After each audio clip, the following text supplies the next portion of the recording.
போக்குவரத்து காவல் நிலையம் சார்பாக போக்குவரத்து நெரிசலை குறைப்பது சம்பந்தமாக திருவான்மையூர் பேருந்து நிலையம் முதல் வடக்கு ரத வீதி வரை உள்ள உணவகங்கள் மற்றும் அங்காடிகள் மற்றும் தேநீர் கடைகள் ஆகியவற்றின் உரிமையாளர்கள் கலந்தாய்வு கூட்டம் காலை 11 மணிக்கு அருள்மிகு மருதீஸ்வரர் திருமண மண்டபத்தில் வைத்து திருவான்மையூர் போக்குவரத்து காவல் நிலைய சிறப்பு உதவி ஆய்வாளர் லூயிஸ் அவர்கள் முன்னிலையிலும் உதவி ஆய்வாளர் பிரபாகர் அவர்கள் தலைமையிலும் நடைபெற்றது.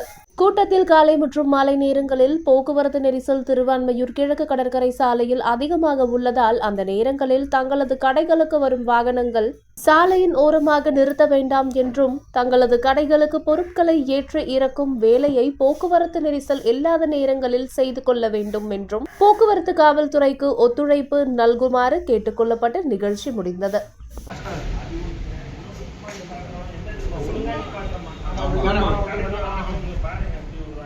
அட்லீஸ்ட் அணைச்சு விட்டா கூட பிரச்சனை இல்ல, அப்படியே நடுவில் அப்படியே விட்டுனே இருக்காங்க. அவங்களுக்கு என்னன்னா இப்ப எல்லாருமே விவிஐபி ஆயிட்டாங்க. எல்லாருக்கும் கடை வந்து அங்க இருக்குன்னா அது வாசல்ல தான் வாசல் அங்க யூனிட் போ அந்த மைண்ட் செட் வந்து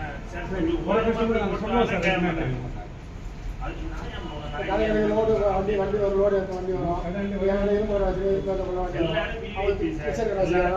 வண்டி வரும்.